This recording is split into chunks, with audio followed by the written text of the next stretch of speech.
Heartland fans, get ready because what a ride season 18 has been. The finale just dropped, and it was nothing short of a whirlwind. Emotions ran high, secrets were revealed, and bonds were tested like never before. In this special episode recap, we're diving deep into every twist, every tear, and every heartwarming moment that brought this powerful season to a close. After Lou's terrifying accident left her future uncertain, the Fleming Bartlett family did what they do best, came together, in strength and love. Meanwhile, Amy faced a challenge of her own healing, not just Lou's horse, Stetson, but also the emotional wounds that threatened to undo them both. And that was just the beginning. The ranch's annual open house turned into a turning point. For nearly everyone, Amy and Nathan finally confronted the feelings they've been dancing around all season. Caleb made peace with the past, Tim dropped a bombshell that no one saw coming, and Katie, she found the clarity and the courage she didn't know she was looking for. This episode wasn't just a season finale, it was a deep, emotional reckoning. So if you're ready to relive the drama, the hope, and the heart of Heartland, stick around. This is your full breakdown of Heartland Season 18, Episode 10, Lou's Recovery. The episode picked up right where the last one ended, with Caleb sprinting to fetch the ambulance while Amy desperately tried to wake Lou up. We also saw Lisa, Jessica, and Katie rush to Lou's side, and Tim and Jack return home, puzzled by the absence of the family at the ranch. Though Lou was unconscious, luckily, her pulse remained strong, giving everyone hope. After Caleb showed them the way, the ambulance arrived quickly and took Lou to the hospital with Amy by her side, while the rest of the family anxiously awaited updates. Fortunately, the show didn't keep us in suspense for long, because the next shot after the show's intro was Lou waking up at the hospital with Peter and Katie by her side. Lou's leg was broken, and she had sustained a head injury resulting in some brain swelling, so she had to stay at the hospital for a while for observation. But her loved ones were right there with her. Deeply affected by Lou's accident, Katie told her mom that she didn't want to fight anymore, a sentiment that not only gave Lou much needed comfort, but also brought the mother and daughter closer together. As the dust settled from the chaos of Lou's accident, a powerful moment unfolded at the hospital. Amy, Jack, and Tim came together to visit Lou, each carrying their own quiet anxieties and hope for her recovery. The family, often held together by unspoken bonds, finally voiced the things that mattered most. During this visit, Lou opened up with rare vulnerability. She shared how terrifying it had been to lie alone in the dirt, unsure if help would arrive, completely at the mercy of fate. That harrowing experience cracked something open inside her. With tears in her eyes, Lou confessed that as she waited, her body broken, her spirit clinging on, her mind wasn't filled with anger, rivalry, or the tangled feud with Nathan Price. No, it was filled with the faces of those she loved. She thought of Amy, of Katie, of Georgie, of Peter, of her father, and grandfather. That moment shifted her entire perspective. She realized how much time had been wasted on grudges and pride. In a deeply emotional moment, Lou admitted to Jack and Tim that she had pushed the conflict with Nathan too far, and maybe, just maybe, it was time to let go of the past. She promised to hear them out, whatever ideas they had to rebuild those broken bridges. But the most touching moment came when Lou turned to Amy with sincere remorse. She apologized for putting her in the impossible position of choosing between loyalty to family and the possibility of a future with Nathan. Amy, steady and compassionate as ever, reassured her big sister the choice had always been hers to make, and in that moment, years of tension, competition, and buried hurt melted away. The two sisters embraced in a reconciliation that reminded viewers why their bond has always been at the heart of Heartland. As Lou's recovery progressed, she spoke to Georgie over the phone to reassure her that there was no need to fly back. Just yet everything was under control, and she was going to be just fine. Then Peter arrived with news they'd all been waiting for. Lou's MRI results were clear. No permanent damage, no complications. Just strict orders to rest, recover, and take it easy. But this is Lou Fleming we're talking about. Before the ink was dry on her discharge papers, she was already brainstorming. And by the time she reached the ranch, she had a plan. Heartland was going to host its annual open house, injured leg or not, for Lou. This wasn't just about tradition, it was about sending a message that the ranch still stood for hope, for healing, for community. Though Jack, Tim, and Amy had their doubts about diving into something so big so soon, Lou's passion was undeniable. Her determination was infectious, and slowly, one by one, they came on board. What followed was a beautiful example of what makes Heartland so special, family coming together with a shared purpose. They began planning the open house not just as an event, but as a statement, a celebration of resilience, recovery, and the power of second chances. So, Amy figured a different approach was needed. During the open house event, Amy surprised Lou by using Stetson in her demonstration. She began by telling the audience about Lou's accident and how the once strong bond between horse and rider had been broken because Lou needed to send Stetson away to find help. Then Amy asked her sister to try bonding with her horse again. Lou was understandably reluctant. But after some words of encouragement from Amy, who reminded her she wasn't alone anymore, Lou agreed. With Amy's guidance, Lou faced her fears and worked with Stetson, gradually rebuilding their bond. Then, when it was time for the join up, Stetson walked to Lou. The crowd cheered as Lou and Stetson repaired their bond. Caleb's confession on of my favorite storylines of the episode was the emotional conclusion to Amy and Caleb's arc, as they found clarity in their relationship. The episode began with Caleb lending a helping hand, first by getting the ambulance to Lou as quickly as possible, then assisting Amy with Lindy's octopus costume for her play. However, he didn't stick around for long. He told Amy he had to return to Kelowna because he had Carson for the next few days. Amy understood. Of course, after she told him how much she missed him now that he wasn't passing through Hudson. As often Caleb left, the day of the open house brought not just a celebration, but also unexpected revelations, and one of the most heartfelt came from Caleb. As visitors trickled in and the ranch buzzed with excitement, Caleb showed up at Heartland not just to support the event but to unburden his heart. With a serious expression and a weight in his voice, he pulled Amy aside for a quiet conversation that was long overdue. He confessed something he had kept hidden for too long. The reason for his sudden change in flight routes earlier that season had nothing to do with scheduling or logistics. It had been a deliberate move and emotional retreat. Caleb admitted that he had lied to create distance between himself and Amy, hoping that space would help him untangle the confusing web of feelings he'd been struggling with.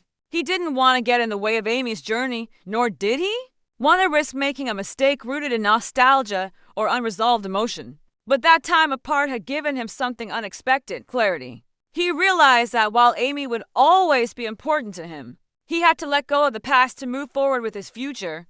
And then, with a hesitant smile, he revealed that he had recently reconnected with someone from a chapter long closed but never forgotten, someone who still understood his heart without him having to say a word. Amy was stunned, unsure of where this was going until she saw the flicker of familiarity in his eyes. Caleb told her that person was Ashley Stanton's ex-wife, the one who once broke his heart, but who had also been a part of some of the most defining moments in his life.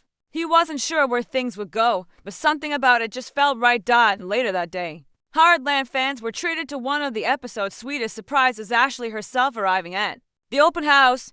There was no drama, no tension, just an authentic, quiet reconnection between two people who had been through the storm and somehow found their way back. As the music started up, Ashley and Caleb shared a slow dance under the golden light of the Hudson sunset, talking and laughing like no time had passed. It was clear this wasn't just nostalgia, it was something real, a new beginning rooted in mutual respect and shared history. Before taking Ashley on a romantic sunset flight, their unofficial first date, Caleb paused to thank Amy once more, and in a beautiful full-circle moment, Amy reassured him that he wasn't crazy for following his heart. Their exchange was a touching nod to how far they both come, and how deeply they still care for one another as friends and as family. Amy and Nathan's reunion. But if we're talking about heartfelt reunions, we have to dive into the emotional centerpiece of this episode, the long-awaited reconnection between Amy and Nathan. Their relationship has danced on the edge of uncertainty for much of the season, hesitant, complicated, and quietly charged with emotion. And in this episode, everything changed. It started simply. Amy, after being stranded while working with Stetson, found herself walking home. That's when Nathan happened upon her by chance, offering a ride after hearing about Lou's accident. What could have been a routine moment quickly became something more, a quiet reminder of how naturally their paths continued to cross, and how deeply they still understood one another. Nathan's vulnerability surfaced not long after. Following a heartfelt fishing trip conversation with Jack and Tim, Nathan made the tough decision to move his aging father into an assisted living facility. Knowing how calming Amy had been to Nathan Sr. in the past, he asked for her help with the transition. Without hesitation, Amy agreed. And once again, her presence made all the difference, though initially confused and resistant. Nathan Sr. grew more at ease with Amy nearby, even mistaking her for her late mother, Marion. Amy played along gently, her heart full of compassion. When Nathan Sr. refused Nathan's offer to eat lunch in the facility cafeteria, it was Amy who changed his mind and joined him for a quiet, meaningful meal that helped ground the experience in something human and hopeful. Still, Nathan declined Amy's invitation to the open house, explaining that he needed to stay with his father. Amy understood, or at least, she thought she did. But later that evening, while playing a board game with his dad, Nathan received a simple text from Amy thanking him for arranging the band. When he smiled at the message, Nathan Sr. noticed and couldn't help but pry. "Is she the first person you think about in the morning and the last person at night?" he asked, blunt and sincere. Nathan hesitated, but the answer was yes. That was all his father needed to hear. "Then there's nothing complicated about it," he said. That brief but powerful conversation changed everything. Nathan showed up at the open house after all, and just as the event wound down, Amy found herself standing by the lake alone, watching couples drift away into Caleb and Ashley, Lou and Peter, even Jack and Lisa.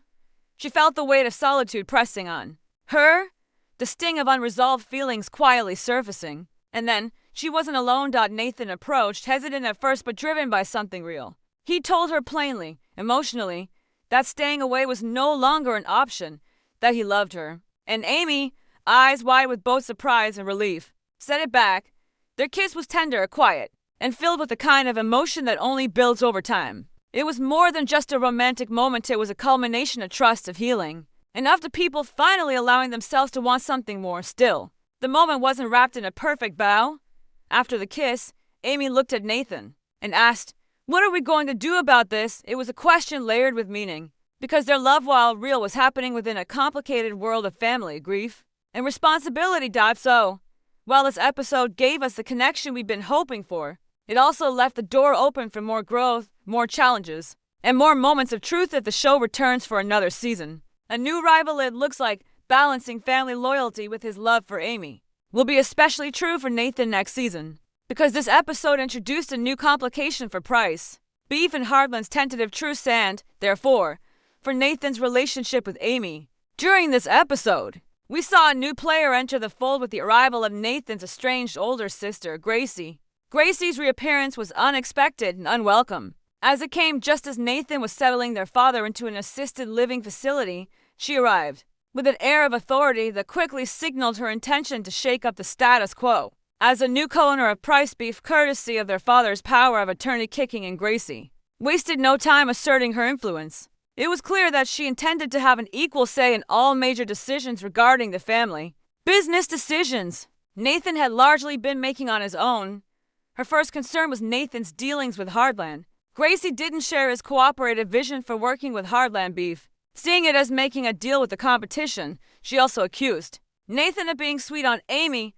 Gracie's disdain for the idea of collaboration was palpable. She made it clear that she intended to protect Price Beef's interests by burying Heartland, and Gracie's determination to assert her control even led her to make an appearance at Heartland's open house, introducing herself to Lou under the guise of being just another interested attendee. Lou, unaware of Gracie's identity, was cordial, but it seemed she sensed that Gracie was up to something. Gracie left with a promise to stick around. Gracie's arrival set the stage for potential complications in the future, and clearly signaled that the tensions between Price Beef and Heartland Beef were far from resolved.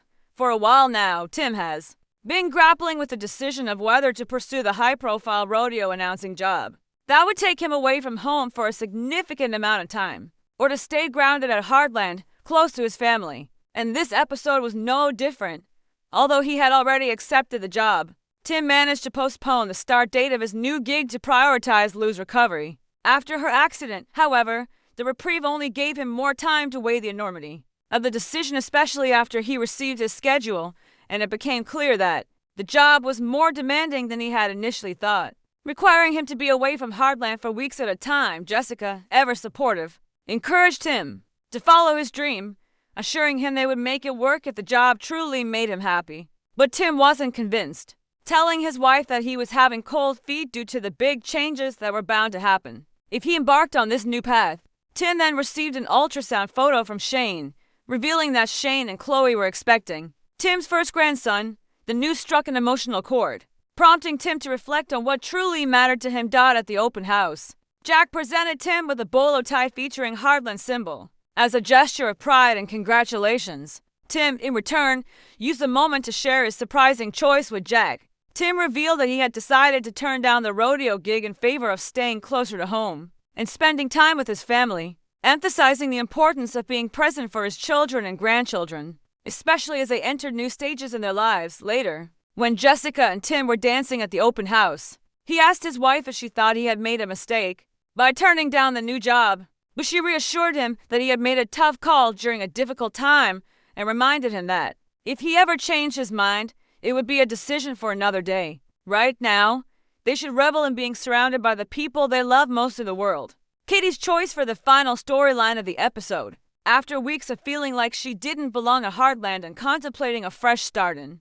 Vancouver, Katie finally found clarity about her future while Lou was still in the hospital. Right around the time she was cleared to leave, Peter handed Katie a letter from the Vancouver Fine Arts School. It turned out to be an acceptance letter, which should have been exciting, but it left Katie feeling conflicted. After all, while she dreamed of moving to Vancouver to pursue her passion for writing, recent events made her question whether she was truly ready to leave. Interestingly, Katie's growing connection to Dodger the horse Amy and Caleb rescued in the previous episode ended up playing a key role in her decision-making early in the episode. While caring for the horse, she reflected on her mistakes, admitting that she felt lost and had hurt people she loved, especially Lou, throughout the episode. Katie continued bonding with Dodger, finding solace in simply being present with the horse. She was even a little upset when Amy told her that Dodger wasn't staying at Heartland. Instead, at the request of Dodger's owner, Amy would be looking for a new home for the horse so that he could experience a place where he'd be showered with attention after being locked in a shed for months. This conversation with Amy seemed to help Katie realize some things about herself. So, at the open house, Katie finally had a heart-to-heart with her parents about her future plans. She started off by asking if she could keep Dodger, and then proceeded to tell them she had decided not to move to Vancouver, surprising both Peter and Lou. Katie explained that she initially wanted to leave because she felt like she didn't fit in at Heartland, and although pretending to be older had felt empowering at first, it ultimately left her feeling empty. Instead, she realized she needed time to just be a kid and figure out who she truly was without the pressure of defining herself too soon. By the end of the episode, Katie was at peace with her decision, solidifying her place within the Heartland family while leaving room for her dreams to evolve in the future, a choice Peter and Lou supported wholeheartedly. This episode felt like a beautiful blend of closure and new beginnings, bringing long simmering storylines to a touching conclusion, while quietly opening the door to whatever might come next. If CBC gives us the gift of a season 19, there's no doubt these evolving relationships and life-changing moments will continue to blossom. The open house wasn't just a backdrop for drama, it was a symbol, a celebration of healing, family, community, and love. It reminded us that no matter what challenges a Heartland family faces, they always find their way back to each other. And that's what makes the show so special. From Lou's powerful recovery, to Tim's heartfelt decision, to Caleb finding peace, Katie discovering her path, and Amy and Nathan finally opening their hearts, it was an episode filled with everything we love about Heartland. But now I want to hear from you. Did you see Lou's accident changing her perspective like that? Were you surprised by Tim and Katie choosing to stay? How do you feel about the new chapter for Amy and Nathan, and did Caleb and Ashley's reunion catch you off guard in the best way? And yes, how amazing was it to see Cindy Busby return as Ashley Stanton? That moment was pure nostalgia. Drop your thoughts in the comments. I love reading them, and your insights make these recaps even more rewarding. Thank you so much for tuning in and joining me for this deep dive into Heartland Season 18. Whether you've been with me since Episode 1 or just joined for the finale, I appreciate you more than you know. Your support means the world, and is what keeps this little community going. Until next time, take care, stay kind, and keep holding on to what matters most. We'll be back with more Heartland content soon, especially if Season 19 becomes a reality. Thanks for listening.